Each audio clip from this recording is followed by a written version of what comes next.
மாவட்டத்தினுடைய வலிமையும் வளத்தையும் அடுத்த மாவட்டத்திலிருந்து வணிகம் இருந்து ஒவ்வொரு கல்யாண மகாத்திலேயே வணிகம் செய்து இந்த மக்களுடைய வளத்தை இந்த வணிகர்களுக்கு வர வேண்டிய வளத்தையும் சேர்த்து கொண்டு போயிடுறாங்க. அரசுக்கு சேர்க்கக்கூடிய வணிக வரியும் கட்டாமலே வெளியே சென்றுகிறது. ஆகையினால அதை சரியாக எங்களுக்கு பேருதவியாக இருக்குன்னு சொல்லி ஐயா கிட்ட சொன்ன உடனே மறு பேச்சு கிடையாது. நிச்சயமாக நம்ம மாவட்டத்துக்காக நம்ம மாவட்டத்தினுடைய வணிகம் உள்ளூர் வணிகம் சிறக்க வேண்டும் என்ற நோக்கத்தோடு அதற்கும் சரியாக நமது செய்து கொண்டிருக்கிறார் என்ற இந்த நேரத்தில் மனமகிழ்ச்சியோடு தெரிவித்துக் கொண்டு இங்க இருக்கக்கூடிய இந்த பிசினஸ் போரம் அற்புதமாக தலைமை ஏற்று நடத்தக்கூடிய நிறுவன தலைவர், அருமையான தலைவர், ஒரு அமைப்பை நடத்துறது ரொம்ப சிரமம்.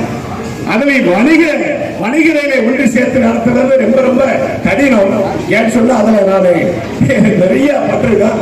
அப்படிப்பட்ட அருமையாக வழி நடத்தி சென்றிருக்கக்கூடிய அருமை நிறுவன தலைவர் முத்துச்செந்தில் அவர்களை சார்ந்த அனைத்து நிர்வாகிகளும் தமிழ்நாடு வணிக சங்கத்தின் பேரமைப்பு உங்களுக்கு எப்பொழுதும் உறுதுணையாக இருக்கும்.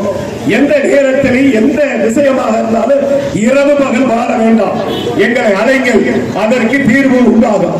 அதே மாதிரி உள்ளூர் வணிகத்தை சிறக்க வேண்டும்.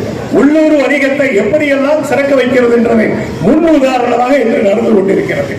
ஏன் சொன்னா ஒரு வணிகத்தை வணிக நிறுவனத்திலிருந்து வணிகம் பண்றத அதெல்லாம் போக வெளிநாடுகளை போல மேலை நாடுகள் என்னென்ன செய்யறாங்களோ அதுகெல்லாம் நம்ம அறிந்து அந்த நுணுக்கத்தோடு இங்கே இந்த பிசினஸ் அற்புதமாக நடந்து கொண்டிருக்கிறது. கிட்டத்தட்ட 50 ஸ்டால், 50 வணிகர்கள், கிட்டத்தட்ட 5000க்கு மேற்பட்ட பார்வையாளர்கள் இன்று வரப்போகின்றார்கள். எப்படி எல்லாம் இருக்கு நம்ம வணிகம். ஆகையினால நம்மளுடைய வணிகத்தை சிறக்க வேண்டும் என்னோடு வணிகம் இருக்கக்கூடிய மாவட்டத்தினுடைய செயலாளர் திருவரங்க பெருமாள் அவர்களை சார்ந்து வருகை புரிந்திருக்கக்கூடிய மாவட்ட ஒருங்கிணைப்பாளர் சர்போதின் அவர்களையும் இங்கே என் உயிரின் மேலாக மதிக்கக்கூடிய இந்த வணிக சமுதாயத்தை அத்தனை பேரும் நன்றி பாராட்டி நேர காலம் கருதி